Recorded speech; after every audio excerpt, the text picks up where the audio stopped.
Council classes में आप लोगों का एक बार फिर स्वागत है। आज की जो चर्चा होने वाली है वो थोड़ी सी विशेष है।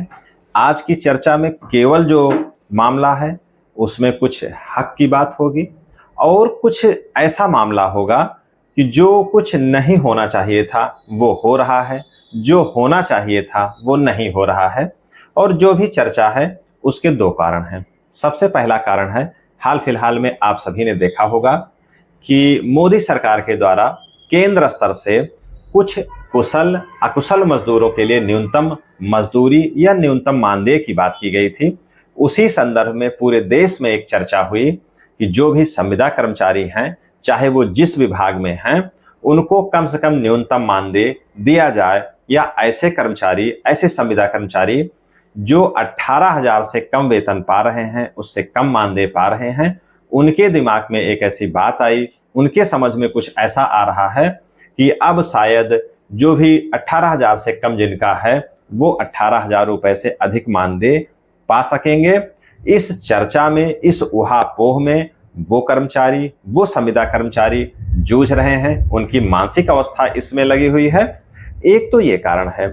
दूसरा, अब उसी के संदर्भ में या फिर चुनाव आने वाला है, जो उपचुनाव होंगे उसके संदर्भ में, या फिर जो सरकारें कहती हैं, या फिर कि ये वर्तमान सरकार जो कह रही है कि सबका साथ सबका विकास होगा, उस दरमियान से उत्तर प्रदेश में जो भी संविदा कर्मचारी हैं उनका मानदेय बढ़े, उनकी भी स्थिति सुधरे, उनको भी मान सम्मान मिले, उस बारे में 8 अक्टूबर 2024 को बेसिक शिक्षा विभाग के शिक्षा मंत्री के द्वारा बेसिक शिक्षा विभाग में जो भी संविदा कर्मचारी हैं, जैसे अनुदेशक, शिक्षा मित्र, रसोइया या इनके समकक्ष जो भी हैं, उनको बुला करके उनको संगठन के माध्यम से एक अध्यक्षता में मीटिंग की जा रही है कि उनका मानदेय बढ़ाया जाए, कितना बढ़ाया जाए, कितना ना बढ़ाया जाए, या और कुछ क्या सहूलियत हैं और क्या कुछ मांगे हैं, जो उनकी मांगों पे चर्चा की जाए और उनकी सहूलियतों पे एक चर्चा की जाए और क्या सहूलियत उनको दी जा सकती है,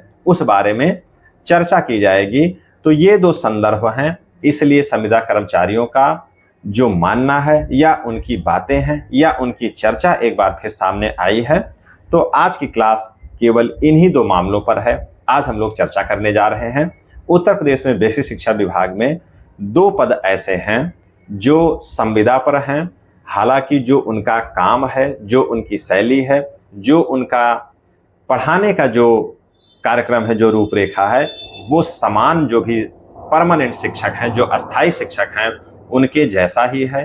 जो उनको जिम्मेदारी दी जाती है वो उनके जैसी ही है, लेकिन वेतन में, मानदेय में, अन्य सहूलियत सुविधाओं में बहुत ज़्यादा अंतर है। तो हम लोग बात कर रहे हैं बेसिक शिक्षा विभाग में तैनात संविदा कर्मचारी, अनुदेशकों की और शिक्षा मित्रों की। हालांकि इनके बारे में चर्चा बहुत नहीं हो पाती है, क्योंकि आज जो हम लोग चर्चा करेंगे वो चर्चा इसलिए भी है, जो साथी, जो भाई, जो लोग शिक्षक हैं और जो लोग अनुदेशक हैं, जो लोग शिक्षा मित्र हैं, वो इन बातों से भली भांति परिचित हैं। क्या उनको सहूलियतें हैं, क्या दिक्कतें हैं, क्या कुछ कैसा होना चाहिए, वो लोग तो जानते ही हैं। लेकिन हमारा जो उद्देश्य है, उनके अलावा और भी जो लोग हैं वो इनके बारे में जाने और क्या दिक्कतों से ये लोग गुजर रहे हैं, क्या दिक्कतें और हो सकती हैं, उसके बारे में और लोग जाने, या और लोगों के जानने के माध्यम से ही सरकार के पास ये जानकारी पहुंचे, या जो आला अफसर हैं, जो नीति नियंता हैं, उनके पास ये जानकारी पहुंचे।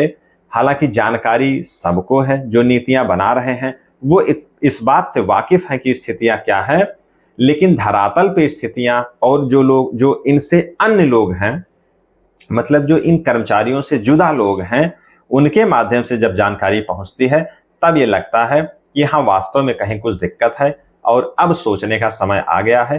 तो मेरा उद्देश्य इस क्लास का, इस वीडियो का केवल इतना ही है कि इन जो संविदा कर्मचारी हैं, इनकी जो व्यथा कथा है, इनकी जो दिक्कतें हैं, वो सबके सामने पहुंचे, आम जनता के पास पहुंचे। जो भी विद्यार्थी देखते हैं, जो भी परीक्षार्थी देखते हैं, या जो लोग कंपटीशन की तैयारी कर रहे हैं, वो भी इस बात को जाने। और मूल उद्देश्य मेरा सिर्फ इतना है कि जो शासन सत्ता है या जो भी अधिकारी हैं, जो नीति नियंता हैं, उनके पास जानकारी पहुंचे, पूर्ण रूप से वो इस बात को समझ पाएं कि आखिर दिक्कतें क्या हैं और क्या कुछ हो सकता है। तो आइए हम लोग चर्चा करते हैं। चर्चा का उद्देश्य सिर्फ इतना है कि अभी 8 अक्टूबर को जो बैठक होने वाली है उसमें मानदेय बढ़ने वाला है। अब मानदेय कितना बढ़ेगा, क्यों नहीं बढ़ रहा है, क्या दिक्कतें आती हैं, आखिर असल में मामला अटका कहाँ है, क्या इनको अस्थायी करने में कोई तकनीकी दिक्कत है या कोई राजनीतिक दिक्कत है या फिर इसकी कोई आवश्यकता ही नहीं है, या इनको कर्मचारी माना जाए, या इनको इस विभाग में, बेसिक शिक्षा विभाग में इनकी कोई आवश्यकता नहीं है। इन सब पे हम लोग चर्चा करेंगे। तो आइए थोड़ा सा हम लोग देख लेते हैं कि आखिर इतिहास क्या है, कहाँ से यात्रा अनुदेशकों की शुरू हुई, कहाँ से इस पद का सृजन हुआ और कहाँ से इसकी आवश्यकता हुई बेसिक शिक्षा विभाग में आने की, और कितना फायदा विभाग को मिला और कितना फायदा इन कर्मचारियों को मिला। आइए हम लोग समझते हैं। किसी मामले पर चर्चा करने से पहले जरूरी ये है कि हम ये मान के चलते हैं कि जो लोग देख रहे हैं, जरूरी नहीं है कि वो इन पदों का सृजन कैसे हुआ है, इन पदों के इतिहास से और इनकी समस्याओं से वाकिफ हों। इसलिए सिलसिलेवार ढंग से थोड़ा सा हम लोग चर्चा करते हैं। उद्देश्य सिर्फ इतना है कि सारे लोग इन पदों के बारे में, इन कर्मचारियों की जो स्थिति है उसके बारे में जाने। तो आइए हम लोग समझ लेते हैं। सबसे पहले यह है कि जो हमने टाइटल ही बनाया है कि मानदेय का तोहफा सोशल मीडिया के माध्यम से, सबसे पहले कहीं निकले ना निकले, एक को पैसा मिले ना मिले, न्यूज़पेपर में धक्का निकलने लगता है कि अब स्थिति बदल गई है, अब स्थिति सुधर गई है, तोहफा मिल गया है। तो वहां से तो इस समय जानकारी एकदम क्लियर कट चल रही है। अब बढ़ेगा, अब इन लोगों का मानदेय बढ़ेगा या फिर एक कमेटी का गठन हो जाएगा। अमूमन पिछले कई सालों से देखा गया है कि जो भी संविदा कर्मचारी है उत्तर प्रदेश में, अब पूरे देश में लगभग स्थिति वही है, लेकिन हम लोग उत्तर प्रदेश के निवासी हैं, यहाँ की स्थितियों को बखूबी जमीनी स्तर पर देख रहे हैं। तो स्थिति ये है कि इनके कल्याण के लिए तत्काल एक कमेटी का गठन होता है, लेकिन उस कमेटी का रिजल्ट आ नहीं पाता है, तब तक दूसरी कमेटी का गठन हो जाता है। चर्चा में जो संविदा कर्मी है उसमें खास हम लोग चर्चा कर रहे हैं शिक्षा मित्रों की और अनुदेशकों की। थोड़ा सा हम लोग समझ लें कि आखिर ये पद है क्या। अनुदेशक का जो पद है ये संविदा की प्रकृति का पद है, अस्थायी नहीं है। जो बेसिक स्कूल चलाए जा रहे हैं उत्तर प्रदेश में, प्राथमिक विद्यालय और जूनियर विद्यालय, प्राथमिक कक्षा 1 से 8 है और जूनियर 6 से 8 तक के हैं। तो जो अनुदेशक का पद है ये बेसिक स्कूलों में कक्षा 6 से 8 का है। जूनियर स्कूल में इनकी नियुक्ति हुई है, सन 2013 में इनकी नियुक्ति हुई है और ये नियुक्ति हुई है 100 छात्रों से अधिक पर।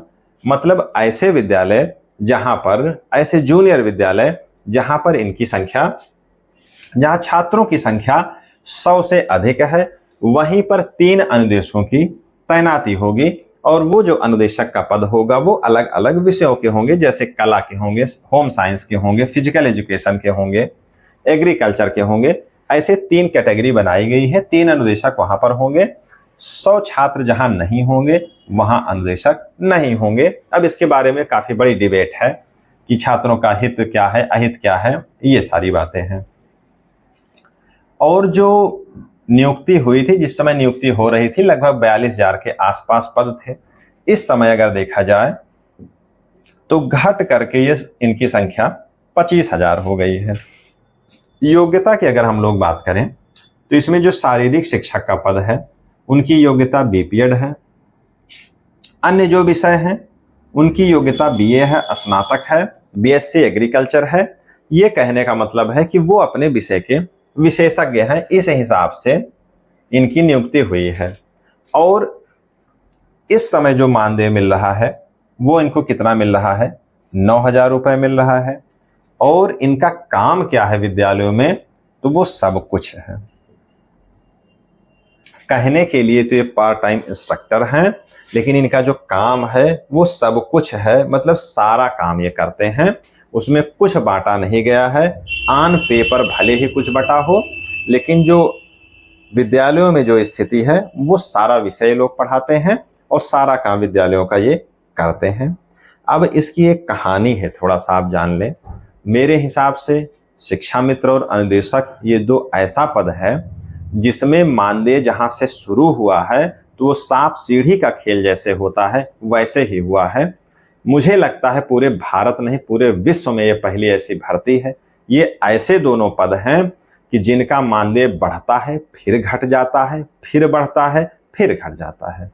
बाकी इस पूरी दुनिया में कहीं, चाहे प्राइवेट सेक्टर हो, गवर्नमेंट सेक्टर हो, चाहे बेगारी का मामला हो, चाहे गुलामी का मामला हो, कहीं भी अगर ऐसा कुछ होता होगा तो अगर जब बढ़ने लगता है तो वो बढ़ता ही जाता है, चाहे 1 पैसा ही बढ़े, 10 रुपए बढ़े, 100 रुपए बढ़े, कुछ भी किसी भी मद में बढ़े, किसी भी सहूलियत में बढ़े तो वो बढ़ता जाता है, घटता नहीं है। लेकिन ये दो ऐसे पद हैं जहां मानदेय बढ़ करके घट भी गए हैं। तो एक लाइन में हमने लिखने का प्रयास किया है कि आप लोग समझ पाएं। जो सबसे पहले मानदेय स्टार्ट हुआ 7,000 रुपए पे, तत्कालीन सरकार ने 8470 कर दिया। उसके बाद सरकार आई, उसने 7,000 कर दिया। मजेदार बात ये नहीं है कि 7,000 घटा करके कर दिया, मजेदार यहाँ ये है कि जो ये 8470 रुपये बढ़ा है, मतलब 1470 रुपये जो बढ़े हैं उसकी रिकवरी भी कर ली गई है। किससे? इस 7,000 के मानदेय से। लग रहा होगा आप लोगों को कि ऐसा अनूठा काम केवल भारत में ही हो सकता है और उत्तर प्रदेश में हो रहा है, हुआ है, ये है। हालांकि ये बहुत ही गलत है, निंदनीय है, ऐसा नहीं होना चाहिए था, किसी के साथ नहीं होना चाहिए था। अब 7,000 से बढ़ा करके 9,000 कर दिया गया है। अब जो तोहफे की बात हो रही है, जो वृद्धि की बात हो रही है कि दीपावली तक मानदेय बढ़ाया जाएगा, अब कितना बढ़ाया जाएगा, कितना नहीं बढ़ेगा, उम्मीद करते हैं हम लोग कि एक मान सम्मानजनक मानदेय बढ़ जाए। इस समय चुनाव भी आने वाला है, इसके बाद भी चुनाव आएंगे, तो हो सकता है, हम उम्मीद यही करते हैं, हम लोग आशावादी लोग हैं, यही उम्मीद करते हैं वर्तमान सरकार से कि एक सम्मानजनक मानदेय यहाँ पर दिया जाए। वो निश्चित तौर पे दिया जाना चाहिए, योग्यता को देखते हुए, काम को देखते हुए। और जैसे कई बातें हैं, एक जैसे समान कार्य और समान वेतन की बात होती है, उस हिसाब से भी दिया जाना चाहिए। जो कुशल अकुशल मजदूर का जो मानदेय निश्चित हुआ है, जो उनकी मजदूरी निश्चित हुई है, अगर उनसे भी तुलना कर ली जाए, हालांकि उनसे तुलना शिक्षक की नहीं होनी चाहिए, लेकिन अगर उनसे भी तुलना कर ली जाए, अकुशल ही मान लिया जाए, एकदम बेकार ही मान लिया जाए अगर, तब भी 18,000 रुपये तो कम से कम मिलना ही चाहिए। ये एकदम नितांत जरूरी है। तो इतना मानदेय तो निश्चित तौर पे मिलना चाहिए। अब एक छोटी सी चर्चा इस पे 17,000 की हो जाए कि बीच में केंद्र सरकार ने 17,000 रुपये मानदेय इनका कर दिया था, लेकिन उत्तर प्रदेश की सरकार के पास बजट का अभाव था, उसने इसको मानने से इनकार कर दिया कि हम इतना वेतन नहीं दे पाएंगे। कुछ राज्य और केंद्र का कुछ हिस्सा रहता है, वो सब सारा मामला बहुत ज़्यादा हो जाएगा अभी बोझिल, उस बारे में हम लोग चर्चा करने लगेंगे। और मज़ेदार ये है कि इस 17,000 को हाईकोर्ट सिंगल बेंच ने अलाउ भी कर दिया है कि 17,000 रुपये दिया जाना चाहिए। उसके अगेंस्ट में वर्तमान सरकार लड़ रही है। तो ये भी एक अपने आप में अलग ही किस्सा है कि एक तरफ तोहफा देने जा रही है, दूसरी तरफ सरकार लड़ रही है। फिलहाल अब ये सब सारी बातें जो चल ही रहा है, इसमें जो आगे की प्रक्रिया है वो अब अगले कोर्ट में चल रही है, जो अपेक्स कोर्ट है, वहाँ मामला चल रहा है। अब वो किसके पक्ष में आता है, किसके पक्ष में नहीं आता है, वो अलग मसला है। तो ये सब सारी व्यथा कथा अनुदेशकों की है, इनका इतिहास ये रहा है। मानदेय के बारे में हमने बता दिया है। इनका जो कार्य है वो लगभग सारा कार्य विद्यालयों में करते हैं। समान कार्य और समान वेतन के हिसाब से देखा जाए तो निश्चित तौर पे इनको जो मिनिमम बेसिक पे है वो मिलना चाहिए। अगर कुशल अकुशल जो न्यूनतम मजदूरी है, अगर उस हिसाब से भी आप तुलना कर लें, तब भी 18 से 20,000 रुपये मानदेय मिलना चाहिए।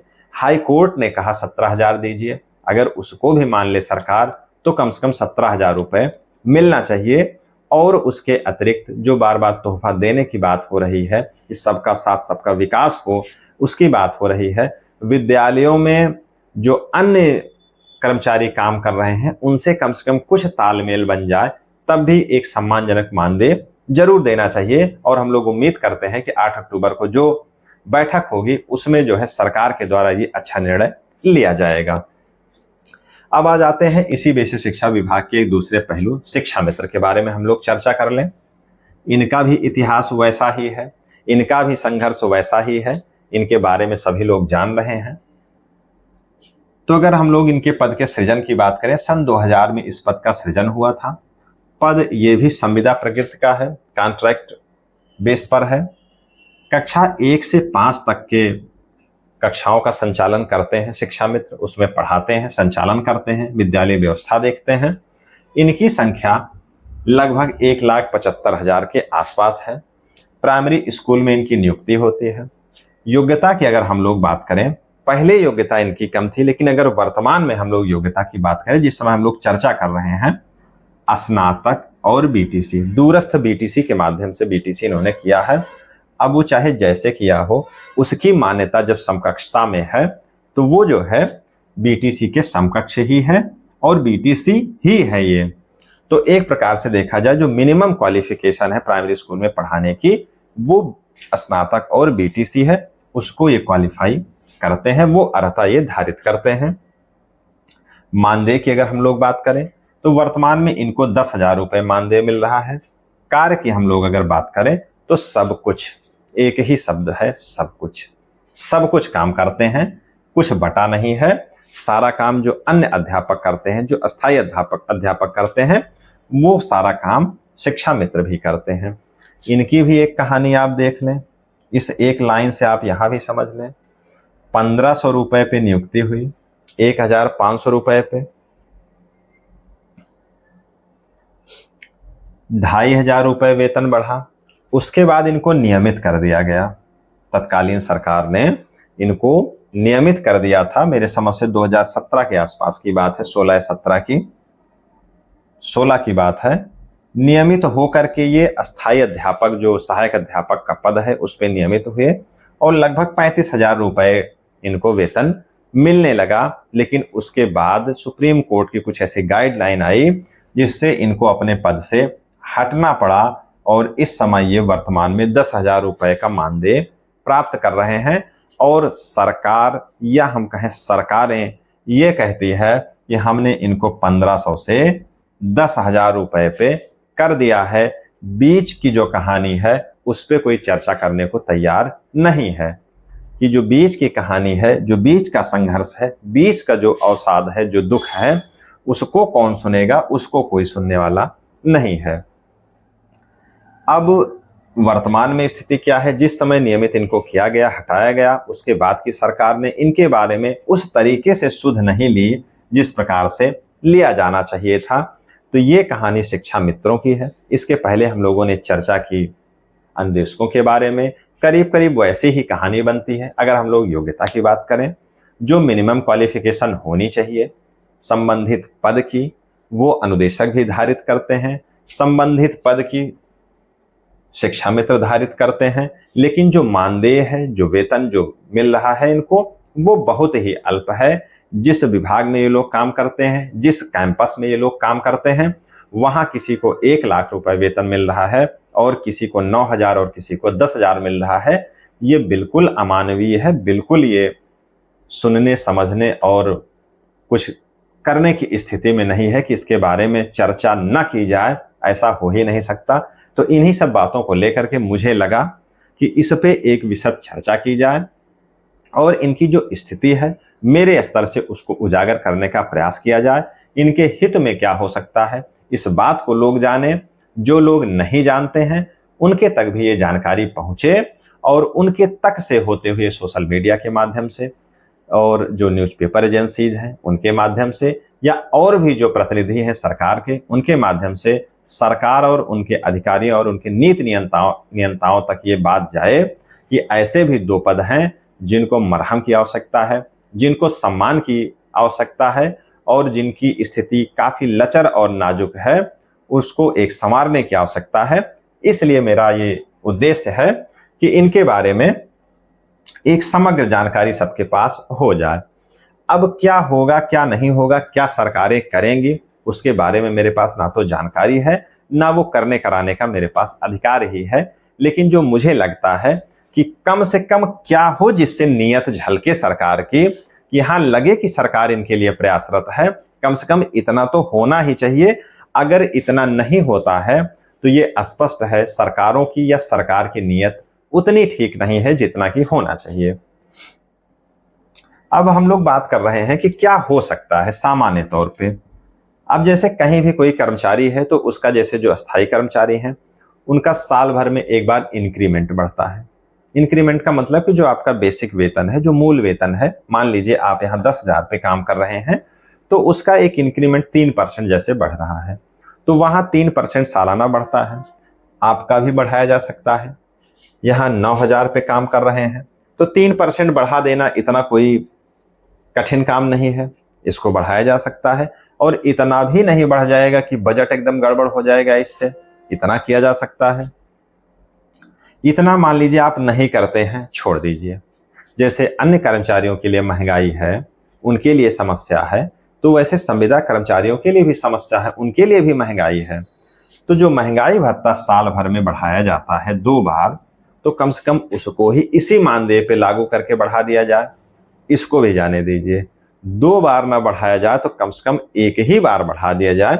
इतना तो किया ही जाना चाहिए तब तक जब तक सरकार इनको नियमित करने या एक अच्छे मानदेय तक अगर नहीं देती है, जैसे 25,000 40,000 जो भी है, जो मिनिमम बेसिक पे है, वहां तक अगर सरकार जब तक नहीं देती है, मैं बात कर रहा हूं कि तब तक कम से कम इतना तो किया ही जाना चाहिए। अब इसको हम मान लीजिए हटा देते हैं कि ये सब बजट पे बड़े भारी हो जाते हैं, सरकारों को ऐसा लगता है कि केवल इन्हीं कर्मचारियों को मानदेय बढ़ाने से बजट उनका गड़बड़ होने लगता है, तो जाने दीजिए, मैं बात नहीं करता हूं। हम लोग आ जाते हैं उस पे जिसमें बजट लगना ही नहीं है, 1 रुपया नहीं लगना है, सीएल की, कैजुअल लीव की। इसमें आखिर कहाँ क्या समस्या है?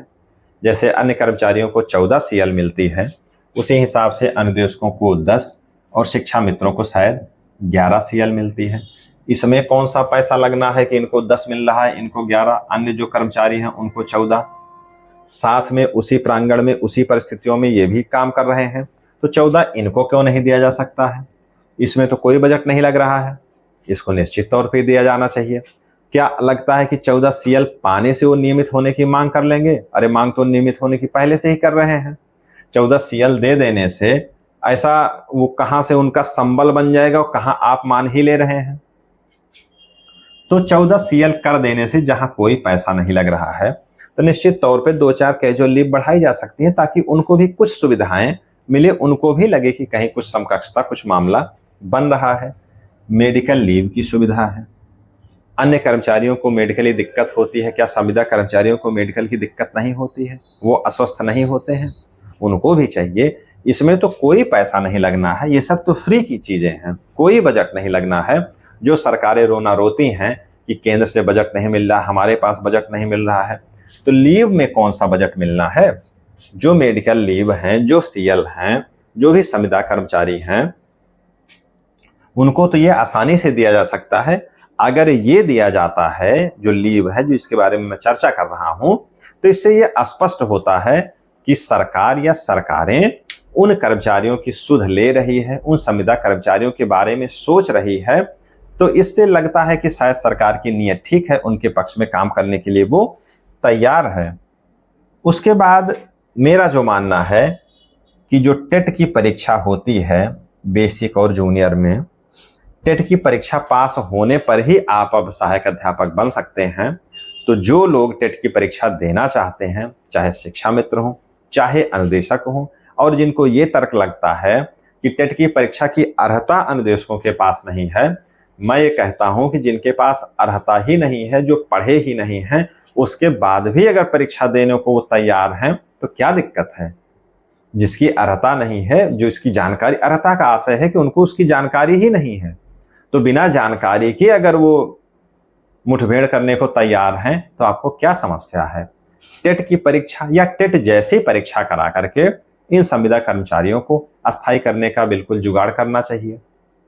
या जो लोग टेट की परीक्षा पास होते जाएं, चाहे शिक्षा मित्र हों, चाहे अनुदेशक हों, जो भी हों, उनको आप अस्थायी करते जाइए, जिससे उनका मनोबल भी बढ़ा रहेगा, अच्छी गुणवत्ता के लोग भी मिलते जाएंगे, और जो पढ़ने पढ़ाने की प्रकृति है, प्रवृत्ति है, वो भी जीवंत होती रहेगी।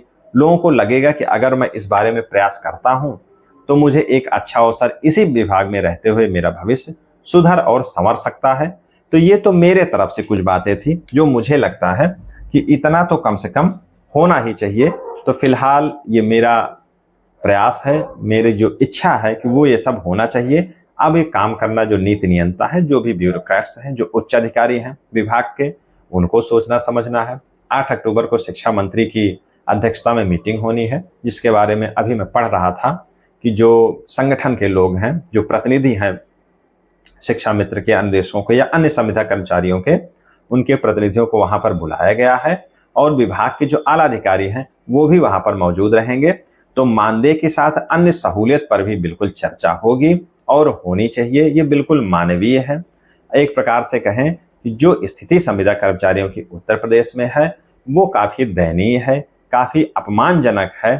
उनको बिल्कुल सम्मान मिलना चाहिए और उनकी स्थिति एक अच्छे मानदेय या अन्य सहूलियत के साथ ही सुधर पाएगी। तो हम आशा और उम्मीद करते हैं कि जो भी वर्तमान सरकार है वो इन बातों पर ध्यान देगी और जो स्थितियां संगठन के माध्यम से आप सभी पहुंचाएंगे और निश्चित तौर पे उनका निराकरण किया जाएगा। अब जब निराकरण नहीं होता है तो उसकी आगे चर्चा और रूपरेखा उसके आगे अब बनेगी, कैसे क्या होता है। तो हम लोग अब जो है यहीं पर अपनी इस वीडियो को समाप्त करते हैं। मुझे लगता है कि अब जो लोग देख रहे हैं, जो शिक्षा मित्र हैं, जो अनुदेशक हैं, जो उनके परिवार के जन हैं, वो इन स्थितियों से भली भांति परिचित हैं। क्या दिक्कतें हैं, कैसे संघर्ष उनका चल रहा है, उनका परिवार और उनके जो लोग हैं वो लोग जानते हैं। अब ये सब आपकी जिम्मेदारी है कि इस वीडियो को अगर आपको ठीक लगता है कि आपके बारे में कुछ चर्चा हो गई है, कुछ निरपेक्ष बातें हो गई हैं और ऐसी बातें जिनसे लगता है कि आपका कुछ कल्याण हो सकता है, अगर आपको ठीक लगता है तो वीडियो को जरूर शेयर करें। और शेयर करने के माध्यम से, वीडियो को प्रसारित करने के माध्यम से ही जो अच्छी बातें हैं, जो महत्वपूर्ण बातें हैं, जो आपके पक्ष में हैं, निश्चित तौर पे वो शासन के पास बातें जाती हैं सोशल मीडिया के माध्यम से, या अन्य लोग जो आपके बारे में नहीं जानते हैं, आपकी स्थितियों परिस्थितियों संघर्ष से वाकिफ नहीं है, निश्चित तौर पे वो लोग आपकी इन स्थितियों से वाकिफ होंगे। और जो प्रतिनिधि हैं, जो सक्षम लोग हैं, जो इसके स्टेक होल्डर हैं, जो कल्याण के लिए जिम्मेदार हैं कि नागरिकों का कल्याण हो, कर्मचारियों का कल्याण हो, संविदा कर्मचारियों का कल्याण हो, उत्तर प्रदेश के लोगों का कल्याण हो, देश के लोगों का कल्याण हो, उनके पास तक बातें जाएंगी या उनके माध्यम से शीर्ष सत्ता तक बातें जाएंगी तो शायद कुछ न कुछ स्थितियां सुधरें, कुछ ऐसी बातें हों जिससे आप सभी का मान सम्मान लौटे, या कहें कि मान सम्मान बने। और इस मान सम्मान बनने से सबको अच्छा लगेगा, आपको भी अच्छा लगेगा। और जो जिन विद्यालयों में आप काम करते हैं वहाँ जो नौनिहाल शिक्षा पाते हैं उनकी भी स्थिति सुधरेगी। लोग मनोयोग से और मनोबल के साथ जो है एक संबल के साथ काम करेंगे तो उनका भी भविष्य सुधरेगा। इसी बातों के साथ और इसी सारे कुछ अच्छी बातों के साथ मैं अपनी वाणी को विराम दे रहा हूँ और अगली क्लास में इन सब के बारे में और कहाँ क्या हो सकता है, समान कार्य और समान वेतन की क्या अवधारणा है, अकुशल मजदूरी का कॉन्सेप्ट क्यों लागू नहीं हो पा रहा है यहाँ, और इसको लागू करने में विधिक समस्या क्या है, चाहे केंद्र स्तर पे, राज्य स्तर पे, उसके बारे में हम लोग चर्चा जरूर करेंगे। धन्यवाद।